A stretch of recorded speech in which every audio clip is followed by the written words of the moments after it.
Hello and welcome to the first Division 2 video on this channel, except the two gameplays I uploaded already from the invaded mission.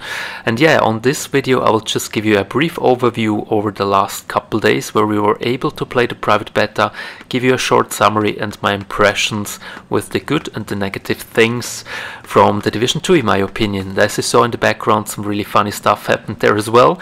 So to say this right now, I guess the love-hate relationship goes into the next round, so there's still the well-known bugs and glitches and whatever in the game, and I guess they will not be fixed that fast, although they should have been done a long time ago. But yeah, all in all, I played really a lot of hours in the beta, so I guess this means it made fun a lot, or I had fun a lot playing it, and I really looking forward to the release of the game, although I have to still laugh if I see the things in the background. So as I said, love-hate relationship in the next round. And yes, to first things first, it was the beta, so some things could be changed still until the game releases, although I think that will not be that many. First of all, and second one, we were not able to play everything in the game, so some skills were locked, and yeah, the gear we could use were on one char level 7 and on the other one the specializations on level 30, so it was not really the end game with the best gear and all the named brands and whatever. So it makes it really hard to do a verdict at the end, but I'll try my best and give you my brief overview, as I said before, with 12 positive things in my opinion, 8 things I would like to change, and some other stuff at the end, comparison to the old division, similarities and differences. So let's start with the good changes in my opinion, the side missions first. In my opinion, they are now really some small missions and not just stuff you have to do to upgrade your base. So they're really some small missions, which is a really good change in my opinion. Then the second one, the AI of the NPCs. So most NPC, in my opinion, behave a little bit smarter than before, although they are all of them pretty predictable at the end. But all in all, I guess it's a little bit more fun to play against them, in my opinion. Third one, the DC intro mission is pretty cool in my opinion, especially if some players haven't played the DC before or they just start playing the game. This is a pretty cool thing they added. I can really recommend doing it or leaving it in there. It's a really fun start into the DC in my opinion. Then the fourth one, now you have bounty hunter missions in the light zone compared to open world bosses. Is a little bit more fun as well, although to be honest they just changed the name and in the end it's pretty much the same, but it's a little bit more fun to do. Then the fifth one, the pretty frequent supply drops you get in the light zone, they're a good add-on as well in my opinion. So there are 3 crates, you can get them and they are guarded by NPCs of course and attacked by NPCs if you open one, and then you can get some stuff as well. This is a really nice way as well, and you don't have to go into the DC for supply drops, so, and you don't have to have the season pass as in Division 1. It's a really nice change as well. Sixth one, and this is a really favorite one from my point of view, because I love to use LMGs even in Division 1 where they are not that strong, but in Division 2 it seems like at the moment they're pretty strong for PvE and PvE and PvP, and this is a really good change in my opinion. And I think personally a lot of weapons are really useful at the moment, but as I said, just level 7, level 30 and level 7 PvP, so we have to have a look when we reach endgame in Division 2, but at the moment it seems like the weapon variety, I can't speak the right word, it's pretty insane. And yeah, I have to laugh if I see the picture or the little video in the background all the time. So LMGs are pretty good. Then the 7th one, the more strategic approach in skirmish. So skirmish, the organized PvP, it's really cool in my opinion. You can't just face tank, you have to play a little bit more strategic and tactical. That makes it really fun to play in my opinion. So it's a lot of fun to play there. If you like PvP, I think this is a really good one, the change there. The 8th change, looting material, works now much better, at least in my opinion. So if you play sometimes survival, then you know the feeling when you try to open a crate or whatever and you can't do it because it doesn't work. It works now much more fluent in my opinion, and just sometimes you don't have the animation anymore, but I think it's not the most important thing to have. Then the ninth change, which I think is pretty good. Some weapons are really awesome to use on console because they have almost no recoil with a controller. I don't know if this is at the end a good change or not, but as an example, the FAMAS, it's not too easy to use on console at the moment, but in Division 2 this thing is really stable. And even the M249, the LMG is pretty stable as well. So many weapons, they seem to be really much more stable to use, which was a little bit surprising for me personally. And I don't know if it will be this way if the game launches, or if it will be a long time after the launch. Then the 10th one, I kinda like the new mod system for the weapons as well. So you don't have to farm for different mods, you have to unlock one, then you have to decide which one you use, because you always have a positive stat and a negative one. So there is much more thinking behind. You can't just put one mod on the weapon and it's always gonna be better. So it depends a lot if you want to increase the damage to elites, or if you want to increase the crit chance, and therefore you have less stability or whatever. So this is a really good change in my opinion, and makes it, yeah, more strategic as well, the thinking behind. And you just can't just use always the same, and you don't have to farm a whole lot of muscles and whatsoever. So it's a change into the good, right direction in my opinion. Then the 11th one, the DC rope system, it's pretty cool as well, I think. First of all, I was not really impressed about this change. I thought, what is this for a stupid thing they added now with the Shade Rogue starting rogue system thing? But at the end, it's really cool, so you can go rogue when you open a locked crate, then you have a rogue state, but not for killing an NPC, not the red one, it's a shade grey one. And then you can go and search the Thief Stand, so it's a special safe house in the middle of the Dark Zone, where you can get, in the end game, you should be able to buy some special stuff in there. This is pretty cool, to be honest, and it makes a lot of fun to go rogue, not with killing players, but with looting crates and running around the map and go to the Thief Stand. That's a pretty cool thing in my opinion. And finally, one of the really nice changes is the armor destruction system from the NPCs. So if you meet a heavily armed elite NPC most of the time, then you can shoot his armor off, as you saw in the trailers E3 and whatsoever. This one looks really pretty awesome and cool if you shoot down some parts of his armor. So there are, in my opinion, some really nice changes to the Division 2.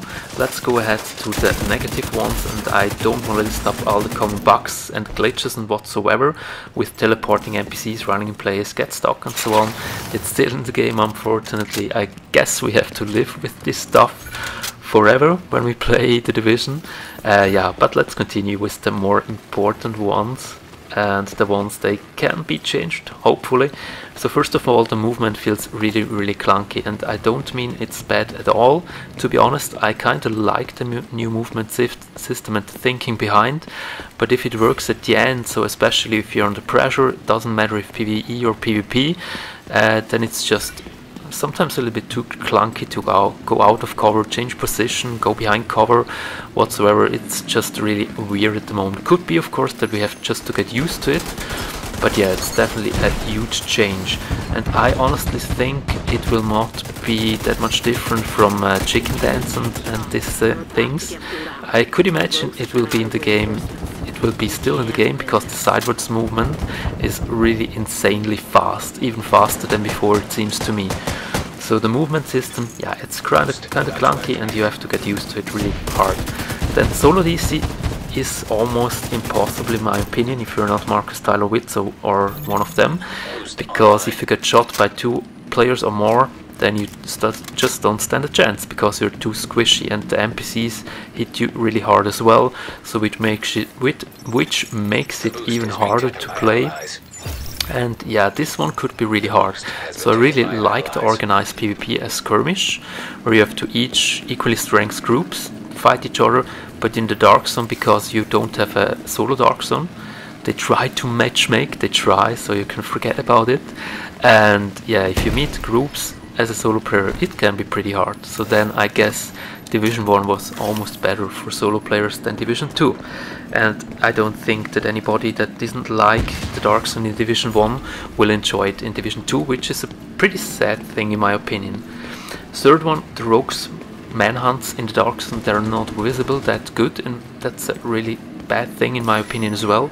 You can't avoid them that good, you don't see them as good on the map as on Division 1, first of all, and second one, yeah, even if they stand 50 meters away from you, you don't see them that good at all. If you don't aim at them, they have no red signs over their heads. This is a really bad thing as well. Fourth one, specializations, they're really fun to use in my opinion, all of them, but the Sharpshooter and Survivalist need a buff in my opinion. They're just too weak compared to the other one. So the other one is just much stronger than the Demolitionist. And the 12 times scope, if you play with a sniper, you're always scoped in if you aim. That's a really bad thing as well, because you can't snap aim anymore. Although you can snap aim with a shotgun, but this is the worst thing in my opinion. But this makes it pretty hard to use the snipers with a 12 times scope. I do really hope they change this. Then the grenades, they're not visible before they explode on you, so you don't get the red indicator, the circle, as in Division 1. It's a really bad thing as well. And yeah, unfortunately, stagger effect is still in the game. And especially the first and the second one, because of the lag. This is so insane, or it was at least in the beta. So the lag was really insane, and with the increased squishiness, the lag and the clunky movement, you get killed really, really fast.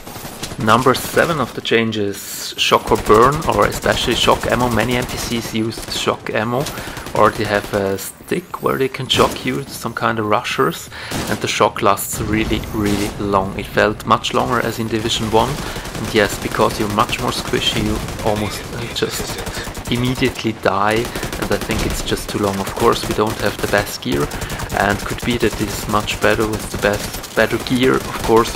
But anyway, status effect seems really, really strong in Division 2. Almost all of them except the burn. Burn seems not to be as strong anymore as before. It just looks really stupid in my opinion if you have the burn effect on you. But that's just my point of view. Then number 8, and the last one, is the skills. They're pretty strong in PvP.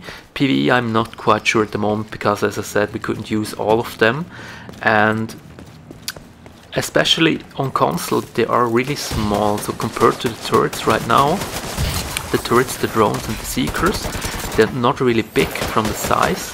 And sometimes from a distance it makes it kind of hard to kill them or shoot them from a longer distance. So this is something I can imagine they could change really easy, but on console with a controller it's sometimes not that easy to shoot a turret or a drone or even a seeker before they hit you, and they hit you really hard, especially seekers at the moment. Yeah, these are the most important things, I wouldn't say, but the things I expected the most, figured out the most on the last couple days, hours I played the game. And last but not least, changes or similarities in my point of view. For me personally, it's not that much of a difference all in all, although the movement, of course, that's a huge change. The armor system, again, as we had in 1.4, 1.5, but much squishier at all. But the fractions, if you compare them, so in my opinion the hyenas, they're pretty much the same like the Reiters, even from the behavior and the movement. Then the Trusons, they are really similar to the Rikers in my opinion, same as before. And the last one, Black Turks, they look pretty much like LMBs in Hunter style, although from their behavior whatsoever. So I guess this is pretty similar to the previous one, and as well the weapons. So there are not a lot of, there are some new ones in the game, some really strong ones as well.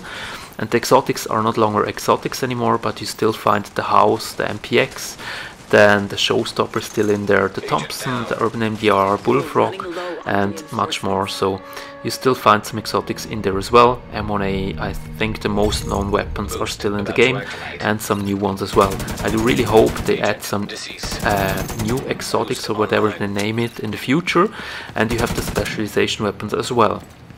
So the variety is really huge, and I'm really looking forward to use some of them, but as I said before, especially the LMGs, I kind of like them really a lot, because they seem to be really strong in Division 2 at the moment. Then one change they did to the healers, they're now more, for sure it's PvE related, more annoying as now, because as long as the healer is alive, he can revive even downed or dead NPCs again. So it doesn't matter if they're down on the floor, the healer can go to them and revive them again. He has a healing drone as well, where he can heal his compadres NPCs and yeah, give them a heal. So the healers are kind of more annoying as before. They even have let's say an disruptor nade, something like this. They can throw through you. They hit still pretty hard. So they're more important as before to kill really at the beginning, otherwise you can have really long finishing a mission if they're alive. So this one change, then the next one, even in the open world you meet now much more mechanics, and the mechanics use as in, let's say in the incursion, Dragon's Nest, some RC cars. They hit the burn effect on you or whatever, and they're really annoying, so you meet much more of them. And the rushes, they are a little bit different as well, because many rushes in the missions, especially in the invaded missions, they have now drone as well. 2 drones they send to you and they explode over your head or when they're close to you. So the rushes are a little bit different as well. They are some kind of annoying, especially the drones with the time. Yeah, finally, I guess all in all PvE will be pretty good, and the organized PvP as well, like Skirmish, as you see in the background here at the gameplay. I'm not too sure how I like all the changes in the DC at the end and how it will look like with the long-term motivation, but I guess we will see it when we test everything out and after the first experience we did, everyone after the launch. And I think the most important thing we can do, all of us, keep getting feedback to Massive. I did it already, so I wrote a lot of posts on the Ubisoft forum, and I think you should do the same if you expect something. There should still be an open beta as well, but for sure in the as soon as the game got launched, then just provide them with feedback, and I guess they will do some changes anyway, although some bugs will be still in the game for a long time, I guess. But that's it for the video. Thanks a lot for watching and all your comments, likes, subscriptions, whatsoever. Do really appreciate your time, and yeah, have a great day, take care, see you soon in Washington Agents and in the next video. Thanks a lot, bye bye, have fun.